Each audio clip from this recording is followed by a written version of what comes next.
ازيكم عاملين ايه؟ يا رب تكونوا كويسين. اهلا بيكم في فيديو جديد وروتين جديد. روتين النهارده بقى بادئ من الصبح بدري جدا. بعد ما وديت بنتي الحضانه جيت كده بقى علشان ايه اشوف ورايا ايه اعمله، وبعد كده بقى نمت شويه، وبعد كده ان انا انزل بقى اجيبها واعمل الغدا واشوف باقي اليوم هيمشي ازاي. اول حاجه كده صلي على النبي واشتركي في القناه ومش مشتركه، فعلي كمان زر الجرس عشان يوصلك كل جديد. طبعا انتوا عارفين بقى اصلا يعني المشاهدات لسه ضعيفة جدا والاشتراكات كمان، بس ان شاء الله القناة دي ان شاء الله بإذن الله هتعدي الاولانية اللي هي اتقفلت. خلاص بقى مش كل شوية هفتكر الموضوع دوت. المهم بقى كمان يا ريت كده هو تحطي لي كده لايك. اللايك هيرفع الفيديو وهينفعني جدا جدا. اول ما دخلت كده طبعا دخلت على اوضة النوم، كنت محتاجة اغير الملاية. شايفين بقى الشيفونة اللي هي من تحت ديت في الملاية كده في الكنار بتاعها كانت مقطوعة، فقلت بقى اشيلها واغسلها وبعد كده اخيطها وخلاص. اول حاجة فتحت البلكونة طبعا وطلعت الدفاية بره يعني كده في الهوا وكده علشان بقى تتشمس كده شوية. وطبعا نفضت المرتبة وهنحط بقى كده ملاية جديدة. لما تبقي فرشة ملاية وتيجي تشيليها حطي لون غير خالص اللي انت كنتي فرشاه عشان تحسي بتغيير. يعني مثلا انا كنت فرشة اللون اللي هو البينك ده، مينفعش اروح احط بودري او مثلا بينك تاني او بامبي او كده، مش هحس بتغيير. فانا روحت بقى حطيت اللون الاحمر. الملاية دي انا بحبها قوي، شكلها حلو وكمان خفيفة. يعني هي كلها كده من فوق قطن، بس الكنار اللي من تحت بس هو اللي شيفون كده وفيه شكل يعني، والخط المذهب ده وكده. يا ريت تكوني حطيتي اللايك، ما تنسيش اللايك، ولو مش مشتركة في القناة اشتركي ان شاء الله، الروتينات هتعجبكم جدا.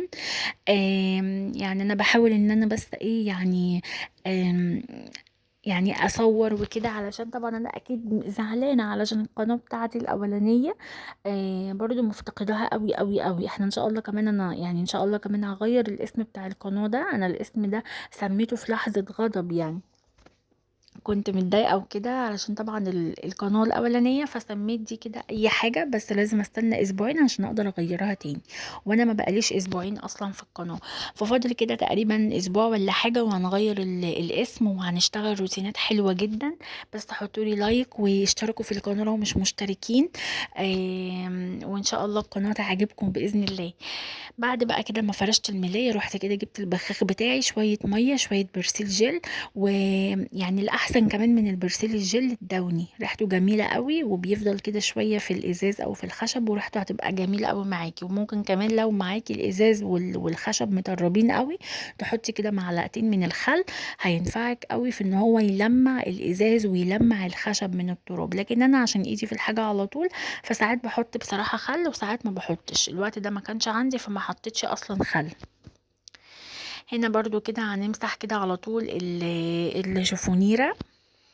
انا ما بحطش على الشفونيرة اي حاجة خالص. وحتى اصلا يعني انا اصلا ما بحطش عليها حاجة، وحتى لو بحط حاجة اكيد هشيلها علشان انتوا عارفين الولاد الصغيرين. فيروز عندي سنة وثلاث شهور بس فظيعة قوي يعني. حتى الحاجات اللي هي اللي على السراحة دي حاجات بسيطة كلها، برضو حاولت ان انا اشيل الحاجات كلها في اماكن تانية. بس برضو في شوية حاجات صغيرين قوي على السراحة برضو بتشدهم وبتشيلهم وبتوقعهم والكلام ده. هنا بقى كده مسكت كل السراحة فضيتها، وبعدين بقى هبتدي كده ان انا المعها وامسحها. السراحة عندي اكتر حاجة طبعا بتتبهدل طبيعي، بيقع عليها مثلا حاجات والكلام ده، فاكتر حاجة بتتبهدل. طبعا انا بحب قوي قوي السراحة تبقى مفروشة شكل حلو وكل حاجتك تحطيها على السراحة والكلام ده، بس ما ينفعش والولاد صغيرين علشان بيقعدوا بقى يشيلوا في الحاجة ويحطوا في الحاجة وبيبهدلوا الدنيا. فاحسن حاجة ان احنا نستنى لما يكبروا وبعد كده بقى نبقى نفرش الحاجة براحتنا. طبعا المفرش دوت والمفارش اللي انا كنت حطاها كمان على الكومودينوهات، المفرش دوت تبع طقم السفرة. هو طقم السفرة كان طقم كامل، كان معاه الحاجات دول لأوضة النوم. لكن بس ما كانش معايا حاجة للشفونيرة، فحطيت بقى اللي هو الأبيض ده وخلاص. جيت هنا بقى على الإزاز برضو نمسحه ونلمعه كده. الروتين ده كان قبل اللي هو العاصفة اللي كانت أول امبارح ديت. فطبعا الدنيا اتطربت تاني، فهنعمل روتين تاني، بس هنشيل بقى السجاد وهنسيق وهنكنس وكده. علشان شايفين أوضة النوم عندي على بلكونة، فيها بلكونة وفيها شباك كمان. فالتراب بيدخل من كل ناحية، ما بيبقاش عارف يدخل منين ولا منين ولا منين. وانا كمان يعني بأوضة النوم عندي على الشارع، فالتراب بيدخل لها بطريقة صعبة. فهنشيل كل ده مع بعض وهيبقى روتين حلو جدا. هنكمل بقى نمسح كده الازاز والخشب وكل الحاجات دي. الازاز برضو عندي بيتطرب جامد. انا البلكونه مش حاطه فيها حاجات كتير، انا كنت حاطه فيها حاجات كتير قوي. بس بقى لما الصيف دخل، انا اخر دور، فخفت بقى لحسن حاجه تنزل من السطح مثلا او كده. فطبعا شلت كل الحاجات اللي ما كانش ليها لازمه اللي في البلكونه. في نفس الوقت يعني الكركبه مش حلوه، الكركبه بتضيق علينا المكان مهما كان واسع. جبت بقى برضو الدفايه وهحطها كده على السرير. بحب قوي افرش الدفاية او الكوفرتة او اي حاجة يعني بالشكل ده، بتدي كده شكل حلو. انا لسه حاطة دفاية لان يعني المروحة ساعات وكده بتحبي برضو ان انتي تستغطي يعني، علشان يعني ساعات كمان الجو اصلا بالليل كده بينزل سقعة. فرشنا بقى كده خلاص الدفاية، وهنبتدي بقى ان احنا نكنس الارض. ما فاضلش حاجة غير ان احنا نكنس الارض. انا سبت بقى اصلا البلكونه مفتوحه شويه يعني لحد ما خلصت كل حاجه. سبت البلكونه مفتوحه وبعد ما خلصت قفلتها. كانت تقريبا في الوقت ده كده كانت الساعه 10 الا ربع. انا ابتديت 10 الا ربع، خلصت كانت الساعه 11. فنمت شويه علشان بجيب بنتي على الساعه 1:30 كده، وبتروح الساعه 9. طبعا الحضانه وكده، وانا كنت عامله روتين برضو حلو قوي اول يوم ليها في الحضانه، بس كله راح في القناه القديمه. بس ان شاء الله برضو هنصور كده تاني، بس هي مش بتديني فرصة يعني، بتبقى صاحية بصراحة مقريفة شوية. انتوا عارفين الولاد ما بيبقوش اصلا عايزين يصحوا بدري خالص، حتى لو نايمين بدري ما بيبقوش عايزين يصحوا بدري. هي ساعات بتنام مثلا الساعة 12، ساعات بتنام الساعة 11:30 كده. بس مشكلتها في عندها يومين اجازة، اللي هو يوم الجمعة ويوم السبت. في اليومين دول بقى بيبوظوا خالص نظام النوم بتاعها. بيبقى النوم بتاعها بقى كده اتلخبط وكده وخلاص، واتعودت ان هي تسهر. فيوم الحد ده لما بتروح بتبقى نايمة خالص على نفسها. المهم بقى ان انا كده غيرت هدومي بقى، علشان طبعا خلاص الجو كان حر قوي وعلشان ما تتبلش. وابتديت بقى ان انا كده ايه ادخل على طول على المطبخ. طبعا اللبانه بقى كده كانت فاضيه، علشان كنت يعني اللبن اللي كان فيها خلص، وكنت حطاها في الحوض قبل ما انزل علشان ايه يعني وحطيت فيها ميه تبوش يعني، علشان لما اجي اغسلها تبقى سهله معايا. طبعا بقى ابتديت ان انا اغسلها كده. هو كان كمان وانا بغلي اللبن فار عليها كده من بره، فكان اللبن كده من بره لازق فيها شويه، فكانت محتاجه بقى تبوش وتتغسل كويس. انا بحب جدا جدا اي حاجه المونيا، الحلل الالمونيا، الصواني الالمونيا، وحتى طبعا اللبنه وكل حاجه كل حاجه بحبها المونيا. الالمونيا جميل، وبحس ان هو كده فعلا بجد بيسوي الاكل حلو قوي. يعني ما بحبش اعمل ابدا صينيه كيكه في البايركس او مثلا في السيراميك. عندي السيراميك وعندي البايركس، بس لا ما احبش كده، احس ان هي مش هتتظبط معايا، والسوا بتاعها مش هيبقى حلو، مش هينفع. فمش عارفه والله ده ايه يعني. بس انا كمان بحس ان في السيراميك جربت مره قبل كده ما عجبنيش خالص. السوا بتاع السيراميك في الكيكه، هي من تحت كده اتلسعت مني، ومن فوق كانت لسه ما استوتش قوي. التيفال ممكن يبقى حلو شويه عن السيراميك. انا ما بحبش السيراميك يعني عامه قوي، ما حبيتوش. الألمونيا أحلى بكتير. جيت هنا بقى على الرخامة، شلت الكوسترات ديت.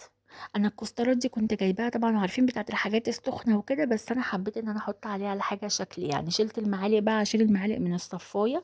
انا قلت كده انضف المطبخ تنظيفه حلوه كده، والارض والدولاب وكل حاجه، علشان لما اجي بقى من اجيب بنتي يعني واجي وكده اعمل الاكل على طول. شلت الكوسترات وهبتدي ان انا اغسلهم بقى. بصوا انا في الوقت ده وانا بنضف الرخامه بحط كلور مع صابون المواعين مع البريل يعني.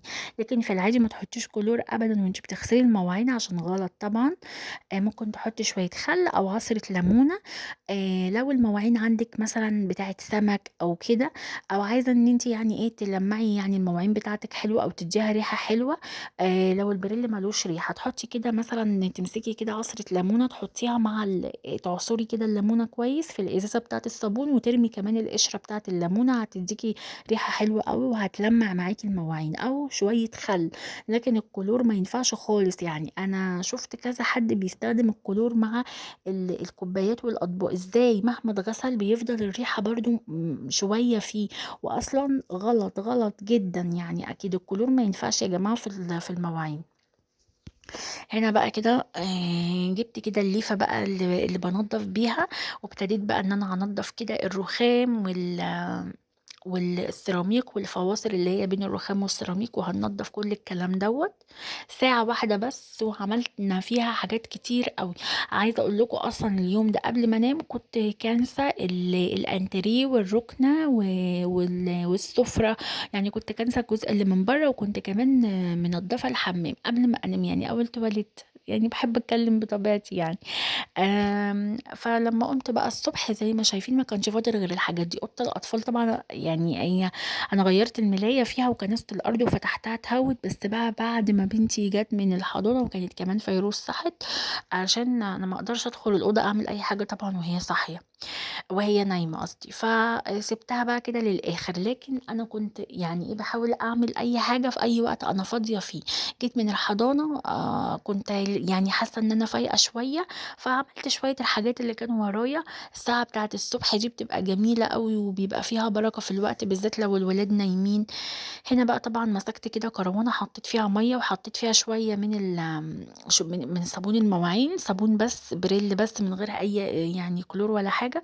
ونقعت بقى فيها المعالق والشوك، طبعا الحاجات دي كانت نضيفة، بس انا كنت ايه يعني شلتهم من بتاعة الشوك والمعالق عشان كمان اغسلها، ما كانتش نضيفة خالص. بصراحة وحشة اصلا، مش حلوة وبتتوسخ على طول، وعايزة اجيب واحدة تانية. بس لما جيت اشتري حاجات رمضان اللي جبتها بقى ساعة دخلت رمضان وكده، آه، شفت عند كذا محل ادوات منزليه، افكار يعني او حاجات كده للمعالق والشوك، بس كلها كانت فيها الصفايه دي وكلها كانت كده، يعني كانت هتبقى زي اللي عندي دي بالظبط. فهو ساعتها بصراحه ما جبتش، قلت خلاص بقى لحد ما ايه ما اشوف واحده كده حلوه او شكلها مختلف يعني. هنا بقى كده خلاص رجعت الكوسترات مكانها، والمجات مجات الشوربه والمجات اللي هي بتاعت الحاجات السخنه، وطبعا طقم التوزيع السيراميك. هنروح بقى كده على ايه على الناحيه التانية من الرخامه. انا بس حاطه اللي هي الصفايه بتاعه المواعين وجنبها بتاعه الصابون وبس كده.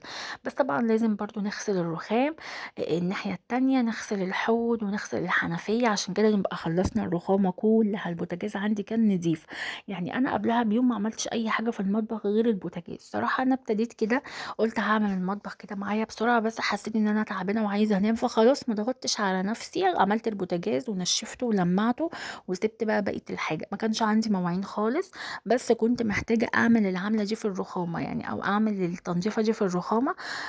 فكنت محتاجة إن أنا أعملها. الرخامة كانت الحاجات اللي عليها ديت كل يومين كده بشيل كل حاجة على الرخامة كده زي ما انتوا شايفين، وبنضفها وبغسلها والكوسترات وكل حاجة.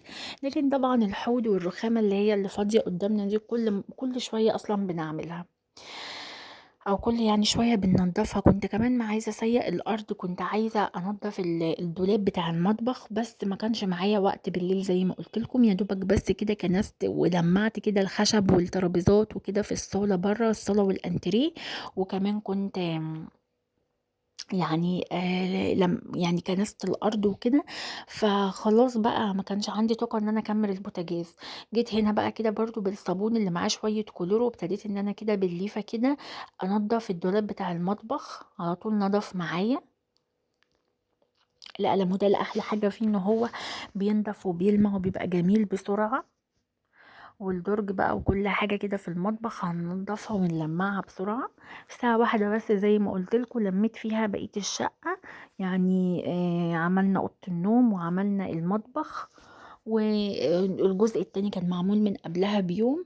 وكمان كنت عملت التواليت، فكده ايه خلاص كده خلصت كل حاجة يعتبر اصلا يعني في الشقة. حطي لايك لو لسه ما حطيتيش لايك، حطي لايك لو لسه ما حطيتيش لايك. هنا بقى كده على طول جبت الطبق دوت وابتديت اخد ميه كده واقلب بقى كده. بحب بقى قوي بقى ايه ان انا احط كده ميه كتير كده على الحاجه وانا بشطفها، يعني بحب كده شكل الميه بالذات في الصيف، الجو عندي حر قوي قوي قوي بصراحه. الدور الاخير ده صعب. هنا بقى انا كنت اصلا شايله السجاده من قبل ما ابدا معاك، وشلت السجاده وكنست الارض، ما كانش فيها حاجه بس شويه ترابه كده خفيفه، بس طبعا عشان ايه التراب ما ينفعش يجي عليه ميه يعني. فكنت كانسة الأرض، وبعد كده جبت الشرشوبة ولمعت الأرض كده بسرعة ولمعت الدنيا بس كده. وخلص المطبخ معايا، يعني سبت السجادة ما فرشتهاش علشان طبعا الارض تنشف. كنت فاتحه الشباك في الوقت ده، طبعا كنا الصبح بدري فكان في شمس حلوه قوي، فسبت بقى كده الشمس تدخل كده في المطبخ تنشف كده الارض والرخام، ويعني طبعا الشمس جميله قوي قوي. بصوا بقى كده كمان كان الخلطه بتاعت الزيت بتاعي خلصت، فقلت اعملها. الخلطه دي حلوه جدا، خلطه زيوت حلوه قوي للجسم، بترطب وبتفتح، جميله لكل اصلا مشاكل الجسم. هنا بقى معايا ايه زيت جوز هند وزيت ورد وبودرة تلج. زيت جوز الهند بيرطب وبيخلي الجلد كده فيه ليونة وترطيب عالي جدا جدا، وكمان خفيف وريحته حلوة قوي. زيت الورد بيفتح الجسم، وكمان يعتبر زيت عطري، ريحته حلوة قوي قوي. وزي ما بقول ان هو ايه يعني بيفتح الجسم جدا.